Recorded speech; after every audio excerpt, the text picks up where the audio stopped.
I'm Emma Carter, the woman who raised 3 children in silence for 12 years. And then, right in the middle of a glittering gala, I held my son's hands, walked onto the stage, looked straight at the man who had abandoned us, and said, "You already have 3 children." The entire ballroom froze, and he crumbled under the lights and cameras. Before I share my story, tell me where you're watching from in the comments. Hit the like button and subscribe if you've ever overcome pain for your family. Trust me, you'll want to hear what happens next. The champagne flute trembled in my hand as I stood in the corner of Lucas Grant's charity gala, watching him work the room like he'd been born to it. Maybe he had been. The man I'd once shared cold pizza with in our Boston studio apartment now commanded attention in a tailored tuxedo, his new wife, Isabella, glittering beside him like a trophy he'd won. I shouldn't have come. But when the invitation arrived at my Philadelphia apartment 3 weeks ago, addressed to Emma Carter and guest, something inside me snapped.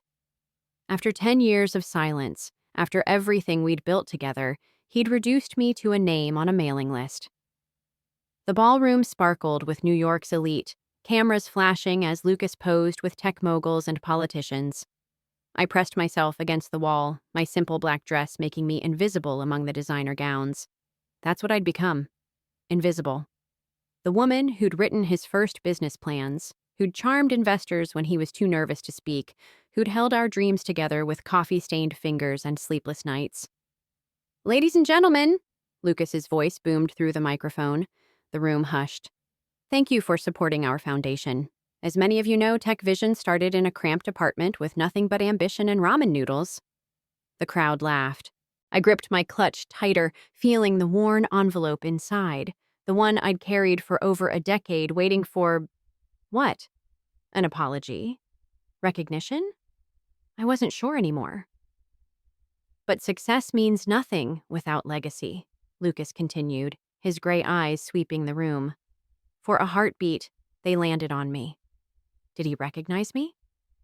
His expression didn't change, but his next words felt like a blade. "Isabella and I are thrilled to announce we're expecting our first child. Building a perfect family is my next great venture."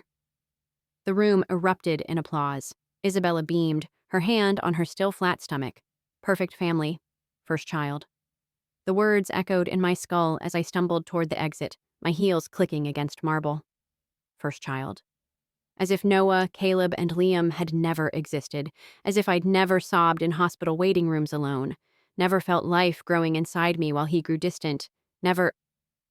"Excuse me, miss?" A server blocked my path. "Are you all right?" I realized I was crying. In the middle of his perfect gala, I was crying. "I'm fine," I whispered, pushing past him into the December night. The cold hit me like a slap, clearing my head. I'd been so stupid to come here, to think seeing him would bring closure. But as I stood on that Manhattan sidewalk, watching snow begin to fall, I made a decision. My boys deserved more than shadows and secrets. They deserved the truth. Inside my clutch, next to the old envelope, my phone buzzed with a text from my neighbor. "Boys are asleep. Noah helped with homework. Everything's good here." Everything's good. I almost laughed. Nothing had been good for so long. I'd forgotten what it felt like.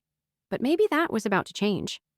The train back to Philadelphia gave me too much time to think, to remember. Outside the window, city lights blurred into streams of gold, and I was 23 again, meeting Lucas at a startup mixer in Cambridge. He'd spilled red wine on my only professional blazer, then spent the next hour helping me clean it in the bathroom, talking about his dreams of changing the world through technology.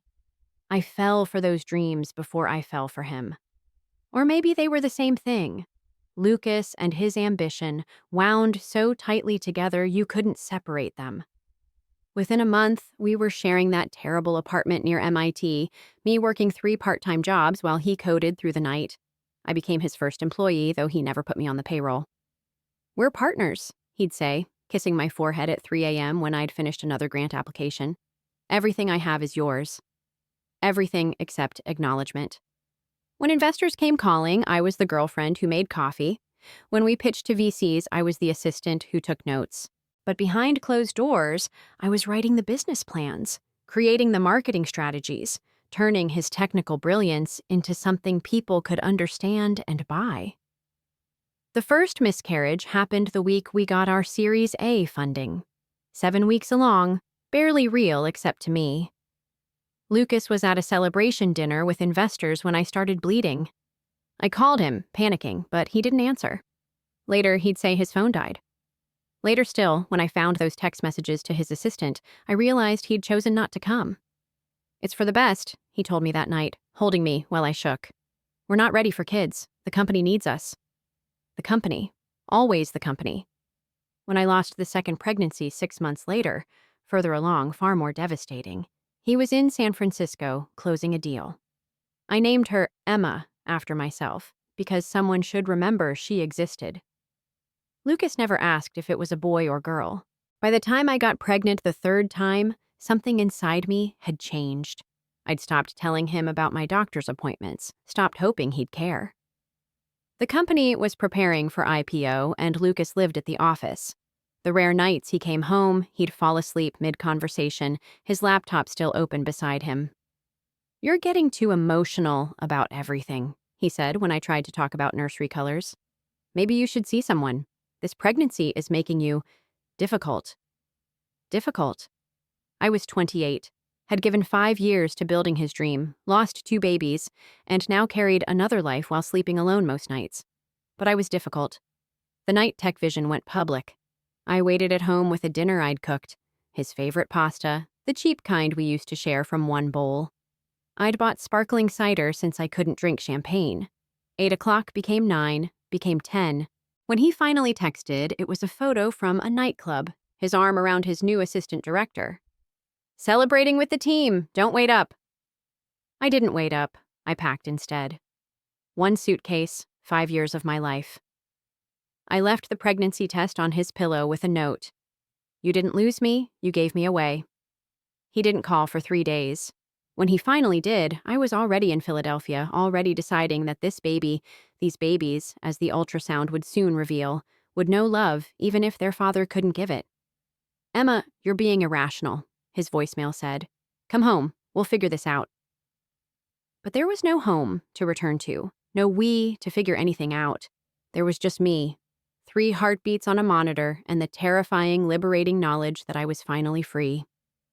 "Mom, Noah won't let me use the computer." Caleb's voice pierced through my morning fog. I'd been up late grading papers, the dining table covered in 7th grade essays about what makes a hero. "It's for homework," Noah called back, his 12-year-old voice carrying that edge of responsibility he'd developed too young. Real homework, not Minecraft. I poured coffee with one hand while packing lunch boxes with the other, a skill I'd perfected over 7 years of single motherhood. 10 more minutes, Noah, then share." Liam appeared at my elbow, still in his dinosaur pajamas, holding the tablet. "Mom, there's a man on the news who looks like Noah." My blood froze. On the screen, Lucas was announcing some new philanthropic venture, his face older but unmistakable. Those gray eyes, the same ones that stared back at me every morning from my son's faces. "That's just someone who works with computers," I said, taking the tablet. "Go get dressed for school." This was our life. A rented row house in Germantown, mismatched furniture from thrift stores, and 3 boys who thought their father died before they were born. It was easier than explaining abandonment to children. Easier than admitting I'd loved someone who saw me as disposable. Noah helped Liam tie his shoes while I braided Caleb's unruly hair. He'd been growing it out, insisting he looked cooler with flow. These morning rituals grounded me. Lunch money counted out in exact change, permission slips signed, library books located. We were a unit, synchronized by necessity and love. "Ms. Rodriguez says you're the best room parent," Caleb announced, munching toast. "She says you always show up." Always showing up. My superpower and my exhaustion. I worked part-time at the local elementary school, tutored in the evenings, and picked up weekend shifts at a bakery. Every dollar counted. But more importantly, every job kept me close to my boys. No business trips, no late nights at the office.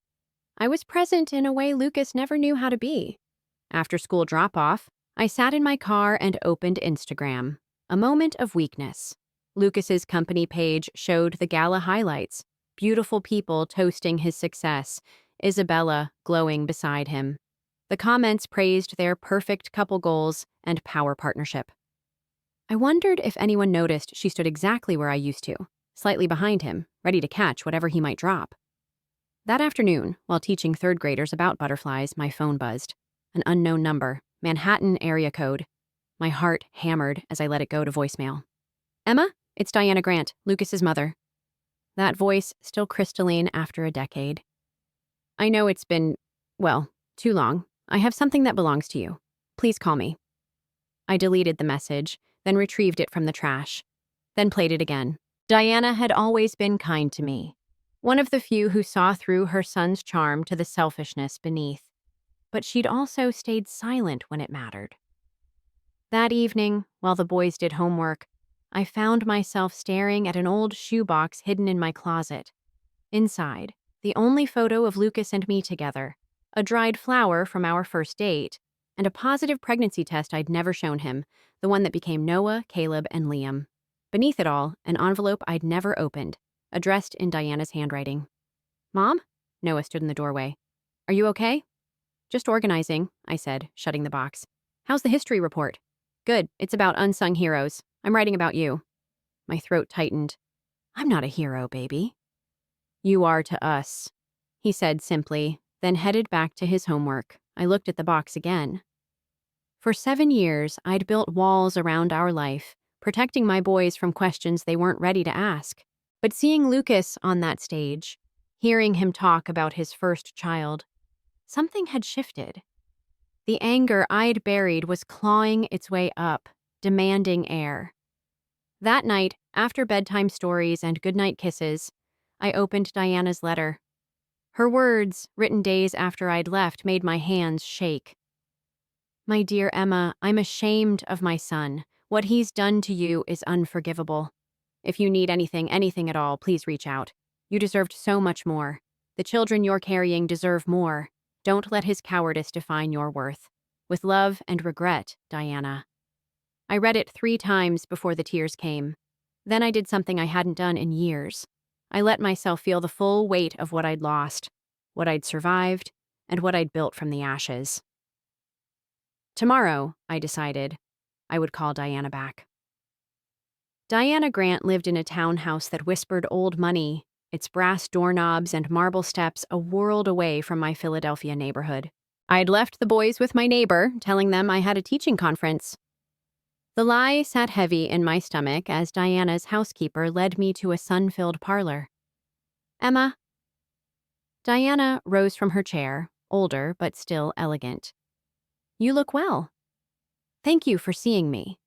I perched on the edge of an antique sofa, my target dress suddenly feeling like costume armor. She studied me with those sharp eyes that had always seen too much. You have children. It wasn't a question. I nodded. Boys? 3. Her hands trembled as she reached for her tea. Lucas mentioned once that you'd been pregnant when you left. He said you terminated.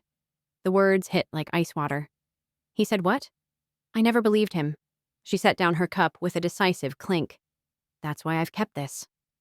From an end-table drawer, she pulled out a manila folder. Inside, hospital records from my first 2 miscarriages, receipts for prenatal vitamins, an ultrasound photo I'd left behind. And at the bottom, a legal document that made my blood run cold. He had his lawyers draw this up, Diana said quietly. A contract for you to sign, agreeing to termination in exchange for a year's salary. He showed it to me, proud of his solution. That's when I knew my son had become someone I didn't recognize. I stared at the paper, at clauses about reputational damage and mutual benefit. He'd put a price on our children's lives, calculated their worth like a bad investment. Why show me this now? My voice sounded foreign, hollow. Because I saw the announcement about their baby. Because I know Lucas. He'll rewrite history until he believes his own lies. Those boys deserve better. You don't know they're boys. I could have... Emma? She pulled out her phone, showing me a photo from a school website. Noah's science fair project, his name clearly visible. His face a mirror of Lucas at that age. I've known for 2 years. I've respected your privacy, but I can't stay silent anymore. The room spun. She'd known. While I'd scraped together grocery money, while I'd missed school events for tutoring jobs, while I'd told my boys their grandparents were gone, she'd known. I don't want his money, I said. This isn't about money. It's about truth. Diana leaned forward.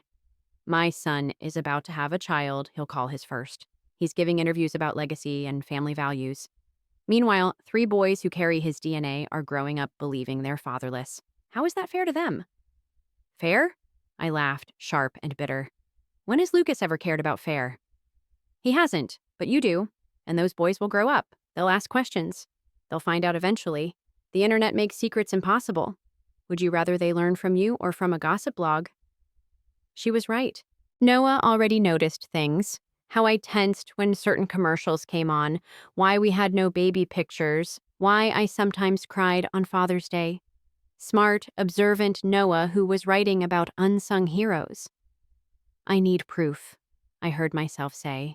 If I'm going to tell them, I need irrefutable proof. Diana smiled sadly. I thought you might say that. She handed me another envelope. Lucas's toothbrush from when he visited last month. I'm not proud of taking it, but you took his toothbrush? Mother's intuition? I had a feeling you'd come back eventually. I held the envelope like it might explode. Inside was the power to prove what I'd always known, to give my boys the truth they deserved, but also the power to detonate the life we'd built. There's a gala next month, Diana said. In D.C., Lucas is receiving an award for innovative leadership. The entire tech community will be there. Media coverage will be extensive. You're suggesting I ambush him? At a public event? I'm suggesting you stop letting him control the narrative. You've been invisible for 10 years, Emma. Maybe it's time to step into the light. I thought of Liam asking why he didn't have a dad like his friends, of Caleb drawing Father's Day cards for no one, of Noah's too mature eyes when he said I was his hero. I'll think about it, I said, standing to leave. Diana caught my hand. Whatever you decide, know this. You've done an amazing job. Any grandmother would be proud to claim those boys. I couldn't speak past the lump in my throat. As I walked back to my car, the envelope burning in my purse, I realized the ground beneath my feet had shifted. The secret I'd guarded so carefully was already seeping through the cracks. That night, I made an appointment at a DNA testing center. Whatever came next, my boys would have the truth. They deserved that much. Mom, why are we wearing matching suits? Caleb tugged at his bow tie as we stood outside the Washington Convention Center. The December air bit through our formal clothes, 3 small suits I'd found at a consignment shop, altered to fit my boys perfectly. Because we're making a memory, I said, my voice steadier than my hands. An important one. Noah caught my eye, understanding flickering across his too wise face. He'd seen the DNA results I'd tried to hide, had asked careful questions I'd deflected. Now he stood straighter, protective of his younger brothers. Inside, the gala glittered with power and privilege. Tech executives mingled with senators. Champagne flowed like water, and there, across the ballroom, stood Lucas Grant, accepting congratulations from admirers. Whoa, Liam whispered. Fancy. We found seats at the back, my heart hammering as the program began. Lucas would receive his award last, the pinnacle of the evening. I had one shot at this, one moment to reclaim our story. Ladies and gentlemen, the MC announced, before we present our final award, we have a special surprise. Would the Grant family please join us on stage? My breath caught. This wasn't part of the program I'd seen. Lucas walked up with Isabella, her pregnancy now showing. They looked like a Christmas card, perfect and untouchable. As you all know, Lucas began, taking the microphone, success means nothing without family. Isabella and I are blessed to be expecting our first. Actually, I heard myself say, standing. My voice carried in the sudden silence. You have 3 already? Every head turned. The spotlight operator, confused, swung the light to find me. I walked forward, my boy's hands in mine, each step measured and deliberate. Emma? Lucas's voice cracked. The microphone amplified his shock. We climbed the stage stairs. Noah stepped forward first, shoulders squared. "Hello," he said clearly. "I'm Noah. I'm 12. You're my father." The ballroom erupted. Cameras flashed. Isabella's face went white. Lucas stood frozen, his award forgotten. "I'm Caleb," my middle son announced, fearless as always. "I'm 10. I like soccer." "Liam?" whispered my youngest, clutching my dress. "I'm 7. "Security," Lucas hissed, but Diana's voice cut through the chaos. "Don't you dare." She stood from her table, every inch the matriarch. "Those are my grandsons." I pulled the DNA results from my clutch, holding them high. Certified, notarized, irrefutable. I turned to the stunned audience. Lucas Grant abandoned us when I was pregnant. He's never met them, never acknowledged them, never paid a cent in support.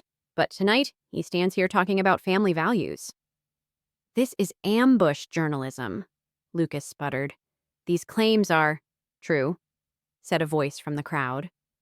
Sophia Martinez, his former assistant, stood up. "I was there.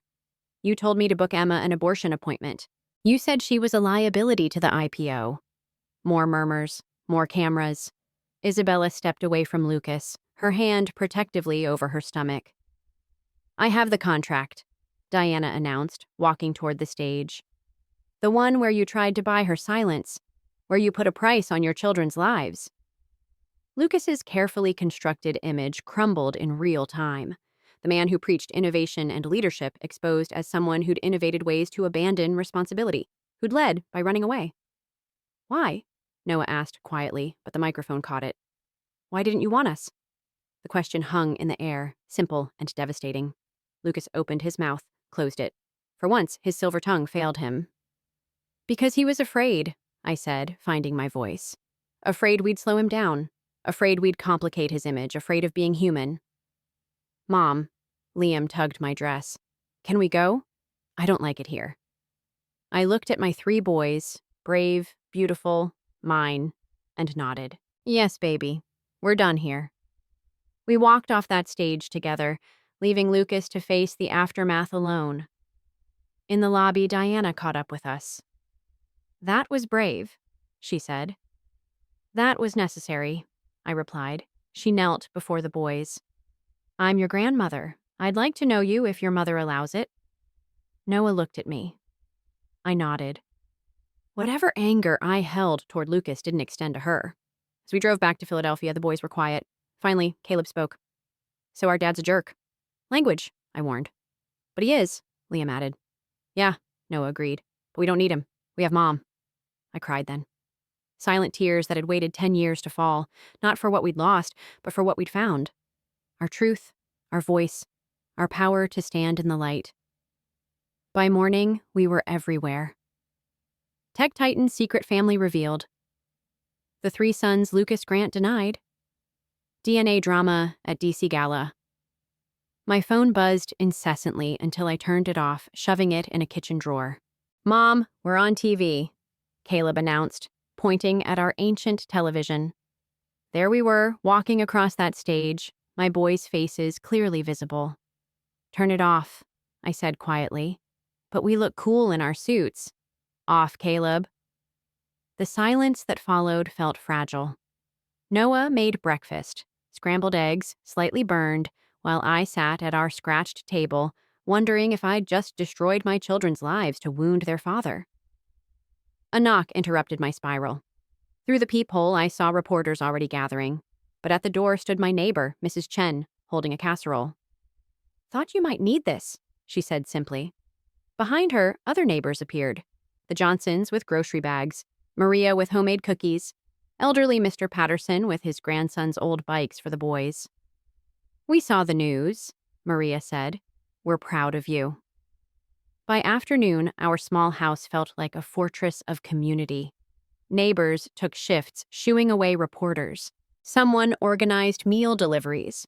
The principal called to say the boys could take a few days off, no questions asked.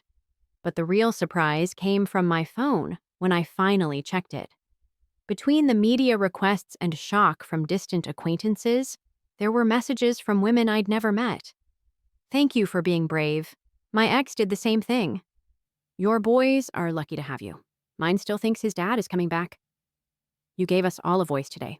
Hundreds of them. Women who'd been invisible, abandoned, silenced. Single mothers who'd been told their struggles were their fault, their children burdens rather than blessings. Mom? Liam climbed into my lap. Are you sad? No, baby, just overwhelmed. What's overwhelmed? When you feel too many things at once. He considered this. Like when I'm excited for Christmas but also worried I won't get presents? Exactly like that. That evening, an unexpected visitor arrived. Isabella Grant. She stood on my doorstep, designer coat over her pregnant belly, looking nothing like the polished woman from the gala. May I come in? Against my better judgment, I let her enter. She sat on our worn couch, taking in the lived-in chaos of our home. Lego sculptures, homework scattered on surfaces, photos of my boys at every age covering the walls. I left him, she said without preamble. Packed my things this morning. I'm sorry. And I was. Whatever else she was pregnant and alone. Don't be. You saved me. She touched her stomach. Saved us. I saw who he really was last night, how easily he denied your boys, how quickly he tried to spin it. He would have done the same to mine eventually. He might change. Becoming a father. He's been a father for 12 years, she interrupted. He just chose not to be. We sat in silence, two women connected by the same man's failures. The media's calling you a hero, she said finally. I'm not. I just got tired of being invisible. That's what heroes do, isn't it? Stand up when they're tired? Before she left, she pressed an envelope into my hand. His lawyers will contact you. Don't let them bully you. And Emma, thank you. Your boys, they're beautiful. After she left, I found Noah sitting on the porch steps, despite the cold. You okay, buddy? Kids at school will talk, he said. Probably. They might say mean things about you, about us. I sat beside him, pulling him close. Maybe, but we know the truth. We know who we are. A family, he said firmly. A real family. The realest, I agreed. Inside the envelope Isabella had given me was a check. Not from Lucas, from her. The memo line read, for 3 college funds, from one mother to another. I stared at it, this unexpected grace from an unexpected source. The amount was more than I'd make in 5 years. Enough to ensure my boys could dream beyond our circumstances. That night, as I tucked each son into bed, I felt something shift.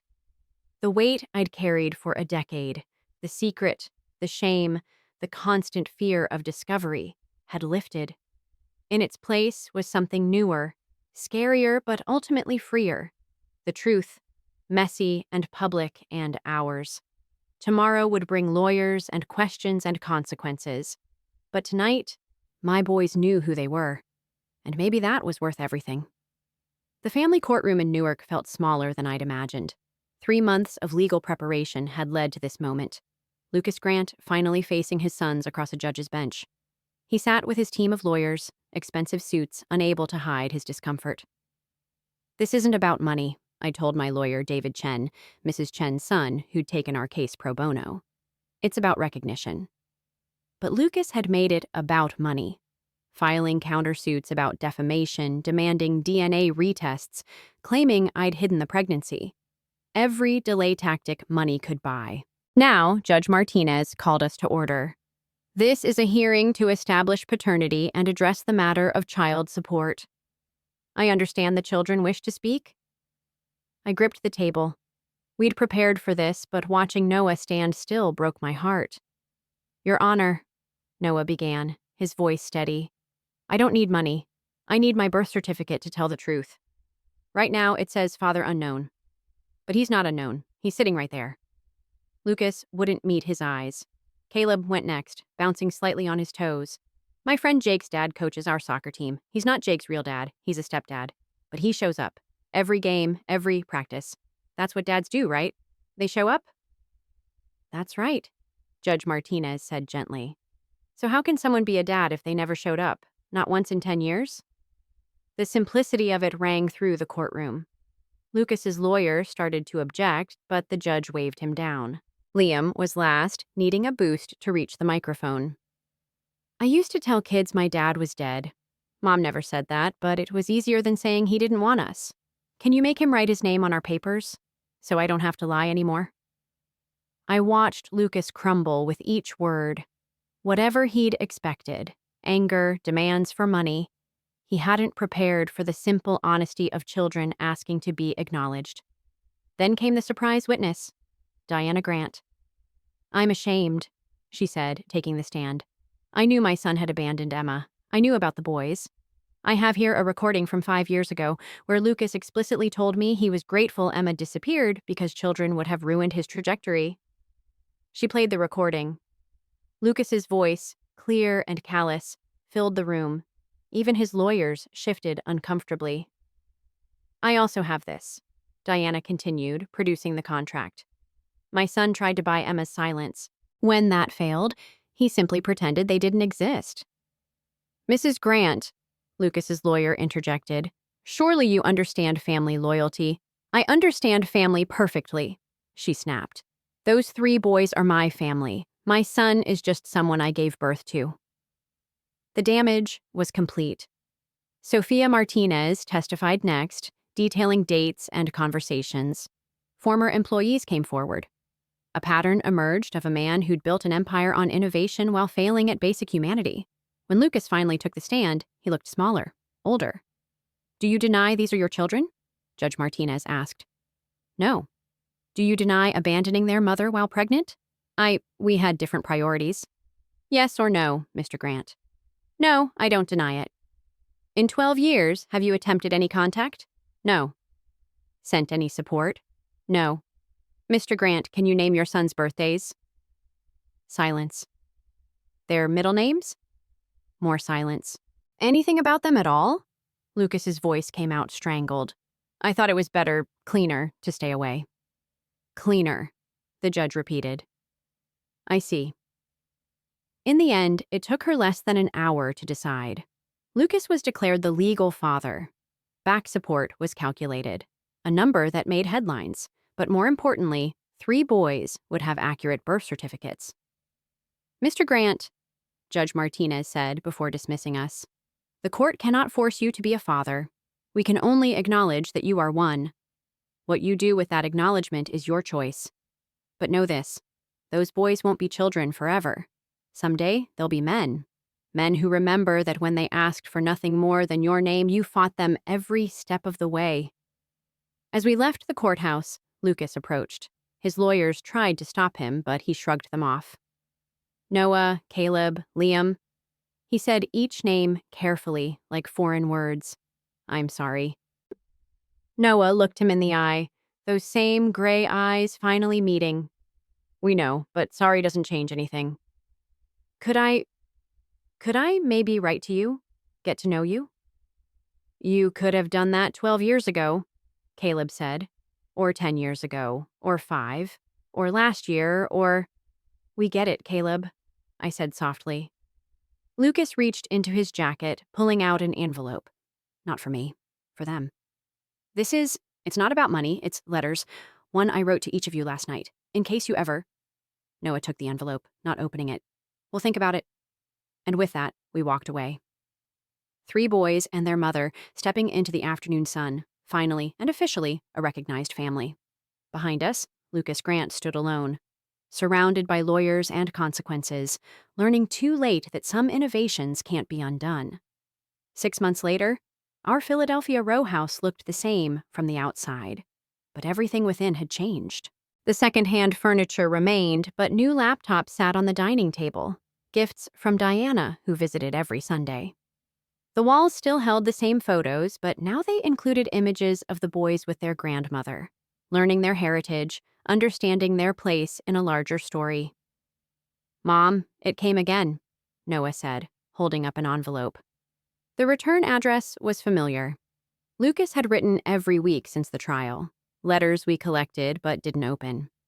Same drawer as the others, I said, not looking up from the lesson plans I was creating. With the back support settlement, I'd quit my evening tutoring to focus on teaching and being present for my boys. The money hadn't changed who we were, just given us breathing room. Don't you wonder what he says?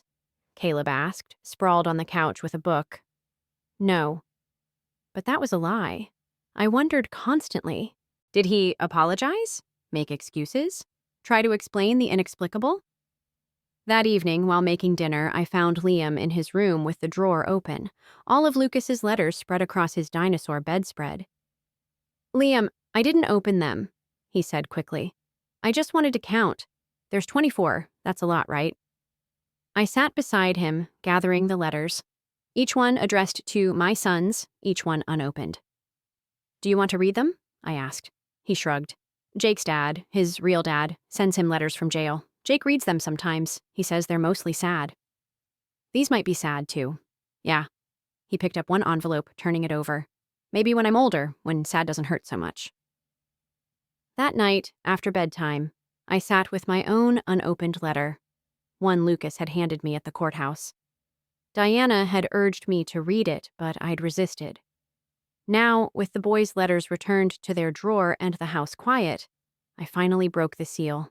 Emma, there's no apology big enough for what I've done. I could fill pages with excuses. My father's absence, my fear of failure, my obsession with success. But none of them matter. I chose myself over you, over them, over the family we could have been. I see now what I missed. Not just milestones or memories, but the chance to be human, to be more than algorithms and acquisitions, to matter to someone for reasons beyond my net worth. I dream about them. 3 boys I don't know, carrying pieces of me I was too cowardly to claim. Noah's intelligence, Caleb's confidence, Liam's sensitivity. I see myself in what Diana tells me, but better. Raised by someone who knew love was about showing up. I won't ask for forgiveness. I haven't earned it. But I'll keep writing, keep hoping that someday they might want to know me, not as the father who left, but as the man who finally understood what he lost. You deserved better. They deserved better. I'm sorry I couldn't be better. Lucas, I read it twice, then fed it to the flame of a candle, watching his words turn to ash. Outside, a father walked by with his son on his shoulders, heading home from the park. Once, that sight would have broken me. Now it just reminded me of what we'd built without him. A soft knock interrupted my thoughts. Noah stood in the doorway. Couldn't sleep, he said. Want some tea? We sat at the kitchen table, sharing chamomile and silence. Finally, he spoke. I've been thinking about forgiveness. Oh, not for him, for us. I think we need to forgive ourselves for not being enough to make him stay. My 12-year-old son, wise beyond his years, had found the heart of it. We were always enough, I said. He just couldn't see it. I know, but knowing and feeling are different things. Yes, they are. Maybe someday I'll read his letters. Maybe I'll even write back. But not because I need him, because I don't. That's very mature. He grinned, looking suddenly his age. Diana says I get that from you. Heaven help us all, we laughed, quiet in the sleeping house. Tomorrow would bring new challenges. Caleb had a soccer tournament, Liam needed a costume for the school play, and I had parent-teacher conferences. Normal life, beautifully ordinary. Mom? Noah asked as we headed to bed. Are you happy? I thought about it, really considered the question. Yes, are you? Yeah, we're good, aren't we? Just us? We're better than good, I said, hugging him close. We're whole. And we were. Not perfect, not without scars, but whole. A family forged in truth rather than pretense, strong enough to face whatever came next. The letters would wait in their drawer, monuments to what might have been. But we had something better. What actually was. And that was more than enough.